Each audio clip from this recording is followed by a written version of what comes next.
ଗତକାଲି ଦିନ 3ଟା ଖଣ୍ଡ ସମୟରେ ଆମେ ଖବର ପାଇଲୁ ଯେ ସେଠିକା ଠିକାଦାର ଯେ ସେଠି ପୋଲ ନିର୍ମାଣ କରୁଛି ବିନା କାହାରି ପାରମିସନରେ ଯୋଉ ନଦୀ ବନ୍ଧ ହେଇଥିଲା, ଯୋଉ ଆମେ ବହୁତ ଦିନରୁ ଦାବି କରିଥିଲୁ ଆମର ନିକଟସ୍ଥ ସରପଞ୍ଚଙ୍କ ପାଖରେ, ଓଡ଼ିଶା ସରକାରଙ୍କ ପାଖରେ, କିନ୍ତୁ ଯାହା ଦ୍ୱାରା ସେମାନେ ଆମକୁ ନଦୀ ବନ୍ଧ କରିକି ଦେଇଥିଲେ, ଯାହାପରେ ଆମେ ସେଠି ଶହ ଶହ ଚାଷ ଜମି ଉପକୃତ ହଉଥିଲୁ। କିନ୍ତୁ ଗତକାଲି ସେ କଣ୍ଟ୍ରାକ୍ଟର ବିନା କାହାରି ପାରମିସନରେ, ତାକୁ କିଏ ବି ସେ ଅଧିକାର ଦେଇଛନ୍ତି ମୁଁ ବି ଜାଣିନି, କିନ୍ତୁ ସେ କାହା ପାରମିସନରେ ନଦୀ ବନ୍ଧ ମାଟି ଉଠେଇ ନେଇ ସେଟା ପୁରା ଖାଲି କରିଦେଇଛନ୍ତି। ଆମେ ଭାବୁଛୁ ୟା ଫଳରେ କଣ ହବ, ବନ୍ୟା ପାଣି ମାଡ଼ିବ। ଅଦିନିଆ ସମୟରେ ଯୋଉ ଲୁଣା ପାଣି ଆସୁଛି ପେଜଗଳାରୁ, ସେ ମଧ୍ୟ ସେ ଚାଷ ଜମିରେ ମାଡ଼ି ଯାଇ ଶହ ଶହ ଚାଷ ଜମି, ହେକ୍ଟର ଜମି ସବୁ ନଷ୍ଟ ହେଇଯିବ। ସେଥିପାଇଁ ଆମେ ବହୁତ କ୍ଷତି ଆଗରୁ ମଧ୍ୟ ସହିଥିଲୁ, ଏବେ ଯୋଉ କାମ ହେଇଛି ୟା ମଧ୍ୟ ଆହୁରି କ୍ଷତି ସହିବୁ।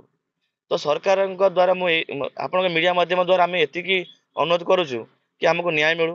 ଯେମିତି ବନ୍ଦ ହେଇଥିଲା ସେମିତି ବନ୍ଦ କରିକି ଦିଅନ୍ତୁ ଠିକାଦାର, ଆମର ସେଥିରେ କୌଣସି ଆପତ୍ତି ନାହିଁ। ଯଦି ନ ଦେବେ, ଏବେ ଆମେ ଥାନାକୁ ଆସି ଏଫଆଇଆର ଦେଇଛୁ। ଆଗାମୀ ଦିନରେ ଆମେ ସମସ୍ତେ ଗ୍ରାମବାସୀ ଏଠି ବସିବୁ, ଆନ୍ଦୋଳନଟେ କରିବୁ। ଆଉ ଯେତିକି ଡ୍ରେନେଜ କାମ ହଉଛି ସବୁ ବନ୍ଦ ହବ ୟା ପରେ। କାହିଁକି ନା ଯଦି ଚାଷ ଜମି ନ ରହିବ ଆମେ ଚଳିବୁ କେମିତି? ଆଉ ତମେ ସବୁ ତ ଯଦି ଏମିତି ନଷ୍ଟ କରିଦବ ତୁମ ଠିକାଦାରଙ୍କ ଦ୍ୱାରା, ତ ଆମେ ସଂସାରରେ, ଆମେ ଏଇ ପରିବାର ଯୋଉ ଶହ ଶହ ଲୋକ ସବୁ ଅଛନ୍ତି, ଗ୍ରାମବାସୀ ଅଛନ୍ତି, ସେମାନେ ସବୁ ନଷ୍ଟ ହେଇଯିବ। ନଦୀ ବନ୍ଧକୁ ସାର୍ ଖୋଳି ଦେଇଯାଉଛନ୍ତି, ମାଫିଆ ମାନେ ମାଟି ପ୍ରତ୍ୟେକ ଦିନ ସାର୍ ବୁହା ଚାଲିଛି, ଛୁଟି ଦିନ ମାନଙ୍କରେ ବୁହା ଚାଲିଛି।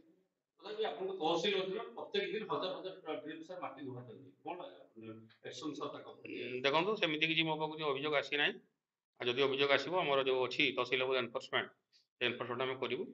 ସେଇ ଏନଫୋର୍ସମେଣ୍ଟରେ ଆମର ମାଇନିଂ ଅଫିସର ଅଛନ୍ତି, ପୋଲିସ ଅଛନ୍ତି, ଫରେଷ୍ଟ ଡିପାର୍ଟମେଣ୍ଟର ବି ଅଛନ୍ତି ଷ୍ଟାଫ। ଆଉ ଯଦି ଅଭିଯୋଗ ଆସେ ଆମେ ପୁରା ରେଗୁଲାର ଏନଫୋର୍ସମେଣ୍ଟ କରିବୁ। ସାର୍ ଗାଡ଼ି ଚାଲିବ, କୌଣସି ବିଭାଗୀୟ ଅଧିକାରୀଙ୍କୁ ଦେଖାଯାଉନି। ନାଇଁ, ଚାଲୁଛି ତ ଠିକ, ଲୋକ ବି ତ କହୁଛନ୍ତି, ଆମେ ବି ବାଟରେ ଦେଖୁଛୁ, କିନ୍ତୁ ଆମର ଯୋଉ ଏନଫୋର୍ସମେଣ୍ଟ ହବା କଥା ଏନଫୋର୍ସମେଣ୍ଟ ହେଇପାରୁନାହିଁ। ଆଉ ଆମେ ୟା ପରେ ରେଗୁଲାର ଏନଫୋର୍ସମେଣ୍ଟ କରିବୁ। ଯଦି ସାର୍ ଅଭିଯୋଗ ନ ହୁଏ ତାହେଲେ କଣ? ନାଇଁ, ଅଭିଯୋଗ ନୁହେଁ, ଆମର ଯୋଉ ଫିଲ୍ଡ ଷ୍ଟାଫ ଅଛନ୍ତି, ଆର୍ଆଇ ମାନେ ଅଛନ୍ତି, ସେମାନେ ଯଦି ବି କୁହନ୍ତି ଯେ ଏଠି ଚାଲିଛି, ଜଣାନ୍ତି ଯଦି, ତାହେଲେ ଆମେ ତାକୁ ଏନଫୋର୍ସମେଣ୍ଟ କରିବୁ। ସାଧାରଣ ଆଲୋଚନା ହଉଛି ଯେ ସେମାନେ ଟଙ୍କା ପଇସା ନେଇ ହାତ ବାରିସି କରିକି ରହୁଛନ୍ତି, ଯାହା ଫଳରେ କୌଣସି କାର୍ଯ୍ୟାନୁଷ୍ଠାନ ନାଇଁ, ସେମିତି ତ ଅଭିଯୋଗ ମୋ ପାଖକୁ ଆସିନାହିଁ। ଯଦି ଆସେ ଆମେ ତାକୁ ଇନକ୍ୱାରି କରିବୁ।